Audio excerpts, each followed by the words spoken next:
Yan, so ito na mga tol, yung ano naman, yung back nila dito na ginagamit. Boss, anong ulit pangalan na ito? Ito po si Sneaky, na ito po ay galing kay Sir Tolix sa Magbuo ng Astra Republic. Oo. Parang ito po ay sa, tawag dito, sa Bawan po yata. Sa Bawan? Opo. Ayan. Yung tatay po niya ay Black Dapple po na si, pangalan nito? 70R Winter po ba yun? Winter Travelers po ang pangalan yata, hindi ko po matanda. Imported po kasi yata yun eh. So Black Dapple yung tatay niya? Tapos ang alam ko po ay Solid Red yung nanay niya. Kaya po yan, tingnan po, dark Solid brown red. talaga siya.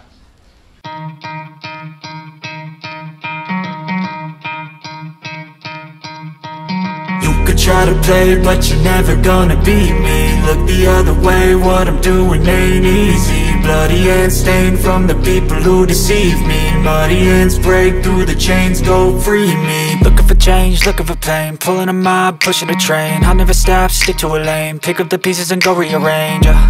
I'll be the best above all the rest, put me to the test and expect nothing less, you check as I'm chess, what's happening next, yeah. He got the venom, a tangible weapon, no coming in second. This life is a lesson, he got a new engine from pain, it's a blessing. New focus, no guessing, just bold and obsession. All in his possession, you got their attention. I'll leave an impression and take your redemption. Just kill no discretion, your mind is a weapon. 11-11, it's time for progression, You could try to play, but you're never gonna beat me. Look the other way, what I'm doing ain't easy. Bloody hands stained from the people who deceive me. Muddy hands break through the chains, go free me. People like sheep move feet, hurt it easy. You don't wanna be fast asleep when they scheming. Better stand tall, ready for a fight, believe me. When they try the chains, you can say no, free me. So he's been looking for somebody who could save him, instead of searching inside for what they gave him. A strong will, strong mind causes mayhem. We could change the world, change times, rearrange them. Staying on pace, running the race. Life is a chase, I don't wanna play.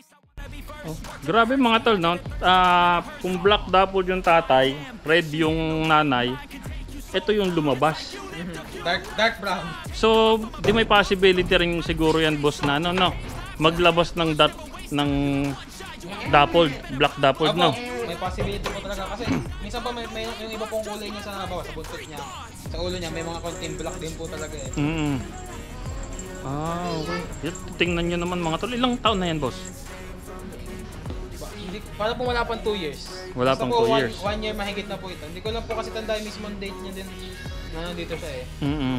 Kung hindi po ako nagkakamali. Kasi Tito Calvin ko po yung may mga listahan po. Nakalista. Lista po lahat yan. Lahat talaga may ano ko may notebook siya eh.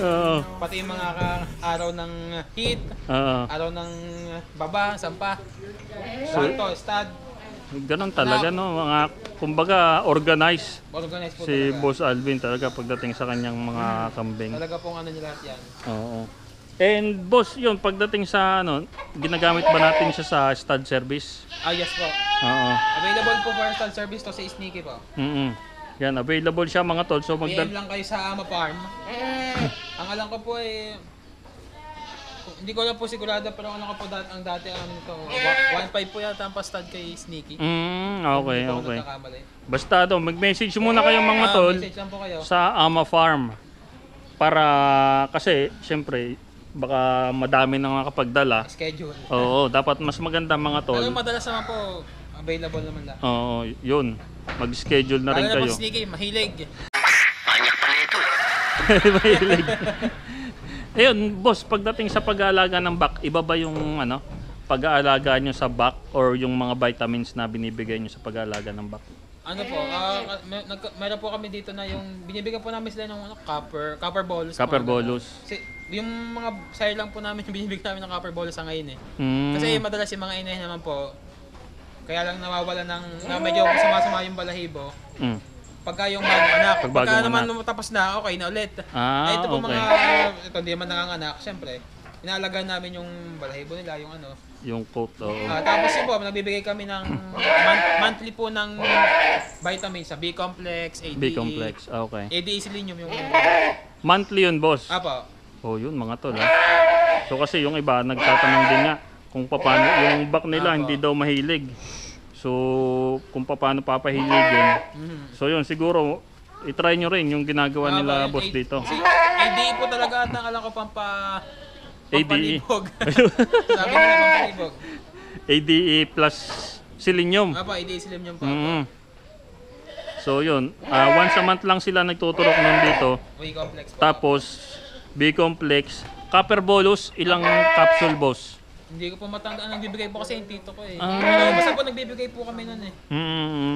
Copper bonus po. Pero hindi naman siya yung monthly ang bigay. Parang hindi naman. Hindi po, naman. nakakatanda ko. Okay. Parang minsanan lang po pagka yun, siguro po pagka may buwan na sobrang dami nagpapababa, ayun, talagang ano namin. Saka siyempre po para medyo healthy rin yung ito, para healthy rin. Hindi po namin pinapababahan ng madamihan lagi na bawa, sabihin natin may dalang 3. Oo. Kasi isang araw 3. Baka mamaya naman mamatay na sa sarap. Yun yung mahirap, yung mamatay sa sarap. Kakapera nga, di namatay naman. Oo. Di yun. So, kumbaga, ano din, limited. Limit. Limitahan Wag nila yung sobra. ano dito. Oo. Kasi nga, kakawawa din naman boss, no? Kawawa din yung barako pagka ganun. Kawawa po talaga. Eh, yung barako mga tol, basta lapitan mo ng babae yan. Hayop yan eh, hayop. Di, siyempre. Walang pakialam yan. Lapitan mo ng dough yan, siguradong... Basta in heat. Oo, Dali. babanat yan. Hindi magdadalawang isip yan. So yan, ito mga si Sneaky. At may isa pa sila dito Ano po ay si Quickie. si Quickie. So tingnan naman natin yung si Quickie boss. So yan mga tol, ito naman ng isa pa to sa kanilang head sir dito. Si Quickie. Si Quickie. US. US siya mga tol. Grabe, tingnan nyo yung laki niya mga tol. Oh. Grabe. Ito po ay galing sa Ayala Bower Goats. Yan. Ayala Bower Goats. Ako, kay server ni Ayala sa California po yata ang pagkakatanda ko. So galing California siya. Apo. Oh, yun no. Ayan mga tol. Oh. Tingnan nyo kung ayan oh, may ano pa siya. May eartag talaga. Yan oh, Ayala. 38. Ayala 38 siya mga tol. So yan, tingnan nyo. So US siya. Ang laki. Ilang taon na to boss? Ang tanda ko po parang, si Tolvin ko rin po may lista, pero ang tanda ko po naman wala pa namang, wala pa 2 years above, 2 years pataas. 2 years. Apo. Oo. Kung tanda ko po. Pero ano pa siya? Pagdating sa pagbaba, okay naman. Okay naman po. Oo. Dahil yun nga po, kita niyo naman po, mga paanak dito, lahat sa kanya. Oo. So bumababa po talaga siya ng ano. So, Minsan na po yung pag wala sa mood, yung bawa, syempre, parang tao din. Hindi nga po lahat laging masaya, laging gusto. Di, minsan po yung pagka wala sa mood. Minsan po yung namimili din yan. namimili din siya pag minsan ng Minsan po ng yung bababahan. namimili. Pero pag sa baba naman po, okay naman po. Ano naman talaga. Dahil Grabe. meron po isang beses na testing namin yun ng dalawa o tatlo yata isang araw. Oo. Pero tigigisa naman pong Sige, isang lang, sampa lang. Oo. Kinaya po na yan. Oo. Eh di bali sa nababa talaga, minsan lang talaga pag parang tao, wala sa mood, di Pag ayaw. wala sa mood, bahala kayo dyan. Ayaw ko eh. Wala sa mood Bahala eh. kayo dyan. Oo. Ganun naman po talaga eh. Grabe pala tong anong pangalan boss? Quickie. Quickie. Nalilito ako, parehas eh. Isang Quickie, isang Sneaky. Sneaky. Sino nagpangalan ng boss? Tito Alvin po. Siya mo nagpangalan niya eh. Siya lang nalaman ko na lamang sabi niya yun ang pangalan eh. O yung pala yung pangalan. Saan kaya galing yun boss Alvin? No? Yung ayan, to si yun, nakalimutan ko na naman. Quickie. Apo, Yan no, laki mga to, grabe oh. Ito yung headpiece niya oh. Ganda. Ayan, yung kamay niya oh. Ayan yung kamay ni boss oh.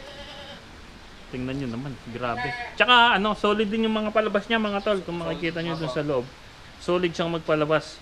So ito yung foundation ng Ito po talaga yung kaunahang side kung iaano. Kasi yung si Sneaky naman po na Dapol, bata pa yun. Nung dumating po ito, bata pa po si Sneaky, hindi pa nagagamit. nagagamit. Talagang bata pa.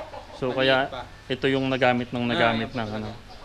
Oh, okay din boss para yung mga paanak niya doon mo naman ibabangga. Yun nga po eh. No. Pwede nga po yun. Oo.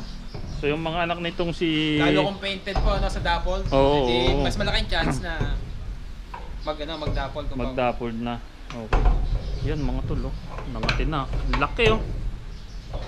Pero hindi siya nanunuwag boss. Hindi naman po. Mas mabait to kaysa doon sa isa na. Doon sa isa. Kasi yung isa po malaro talaga eh. Dito lumaki eh. May talaga sa tao. Oo. Kumbaga nakikipagmano talaga sa tao. Grabe oh, grabe pala yung mga tol oh. So ito na yung yung back nila dito. Grabe laki oh. Ganda oh. Pag napakan ng paa. Pag napakan yung paa mo, sigurado patay paa mo dyan. Patay ko. Patay yung kuko mo dyan mga tol oh. Ang laki oh. Grabe. Grabe yung ano nila dito, yung sire. Sulit oh.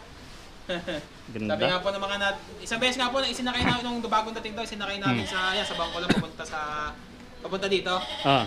Tawag dito, may nakasalubong kami, sabi sa amin, ba, ano yung halimaw? Kasi sobrang laki daw po na nakasalubong namin mga tao eh. Laki mga to na itong isang to. Ah, open din siya. Ay, open for stud din po yan. Open for stud din. PM lang sa Ama Farm. Kung, 2.5 ano lang? 2.5. Ang alam ko po ay 2.5 po ang pababa kay Quickie. Oh, Hindi okay. po ako nagkakap. Okay, yun. PM lang po kayo. Open po palagi, may tao dito palagi. Yun. Open for visit naman dito sa Open for visit, open for stud. Okay din po. PM lang sa Ama Farm. Yun. So, yun mga tol ha. Grabe yung mga materialis dito kay Boss Alvin ng Ama Farm. Maglalaway ka talaga mga tol pag nakita mo ito. Yung back na nga ito, yung nasa likod natin mga tol. So ito nga yung foundation ng Ama Farm. Karamihan palabas na itong si Quickie. So kaya kung gusto niyo ng mga palahe ng Ama Farm, madami silang pang-out dito mga tol. Mag-message lang kayo para masendan kayo ng picture, video. Kahit po mag-request kayo ng picture o video, walang problema. O yun mga tol, so walang problema. Marireceive naman nila yan, pipicturean agad yung mga pang-out, sisend sa inyo.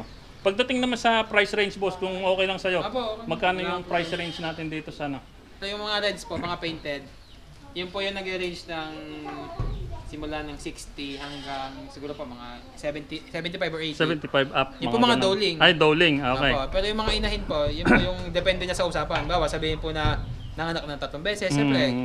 I-ano rin po namin yung factor na alangan kami lang po yung kumikita. Ano namin na napagkakitaan na namin yan. Kaya okay lang namin ibenta na medyo tama lang. Sakto lang. Sakto lang. Kasi siyempre, para makapag-sell din po sa ibang mag-aalaga ng kambing. Opo. Yung di bali ang dyan, depende sa usapan na lang. Yung pong Kaya yun nga mga tol, mas maganda pa rin na makipag-usap kayo sa mga breeder. Kasi kahit naman sabihin nila na ito yung price range namin, 50 to ganito, 50 up, 60 up. Pero malay nyo, lasing yung breeder. Pag nag-message kayo, medyo... Saka muna po kasi minsan yung mga magkakambing na magtatanong na mawa. Magtatanong magkano. Tapos kahit sabihin mo na negotiable, but edi pwede ka naman magtanong na pwede ba ang ganito. Kasi wala naman pong masama doon as long as kung ilang ang kaya mo as maganda lang diyan, at least nakaka-knowledge ng tinanong mo na interested ka talaga. Oo. Hindi yung basta ka na lang magtanong how much, tapos pagka how much, tapos wala kang hindi ka mag-reply. Di ba? Sinzone na. Madalas nga po ganun, pero wala tayong magagawa. Pero siyempre, at para maganda na rin para sa sa community na gano'n na magbawa. Thank you. Ay sige, thank you. Hindi ko kaya. Di okay lang. Wala namang problema yun sa ganun boss, no? Ganun talaga eh. Wala nga naman pilitin magkapera. Tsaka yun nga, walang masamang tumawad. Walang masamang tumawad mga tol. Wag lang yung sagad. Wag lang. Iba na yung salitang barat. Kasi yung sakto lang. Yung sakto lang. Wala naman para I mean, wag yung ikaw lang yung kikita or sulit, di ba? So, tama lang. Yung sakto lang. So, yan boss, baka may gusto kong shoutout, batiin boss. Ay, siguro yung shoutout na lang po sa Addis family. Yun. Yan po saka po sa mga magkakambeng dyan lalo sa Batangas. Yun. Yun na po, wala na. Wala na masasabi. Nabusa na ba? So yun mga tol. So dito ko na lang tatapusin tong video na to. Boss Alvin, maraming salamat sa iyo sa pagpayag mo na makapasyal ang anak ng inay dito sa napakalupit mong farm. Yan mga tol, grabe yung yung kambing dito, tsaka yung kambingan. So yun, again, kung gusto nyong bumisita dito, kung gusto nyong bumili ng kambing, kung gusto nyong magpastad dito mga tol, pwede mag-message lang kayo sa Ama Farm. I-link ko na lang yung Facebook. Sa video na to para mas madali nyo makita. Pagdating naman sa sa location, i-message nyo lang si Ashley Addis po sa Facebook. Ashley Addis. Kasi baka mapagaya ko siya, kaya doon ako sa kabila din na lang. Wala problema mag-message po. Kaya mag-message kayo para doon pa lang. Doon pa lang sa unahan, mag-guide na kayo mga tol ng tama. So madali namang i-message si Boss Ashley. So PM. Ano, boss? PM lang. Oh, yun. So yun, hanggang dito na lang mga tol yung video natin sa araw na to. Again, ito ang anak ng inay. Ingat mga tol.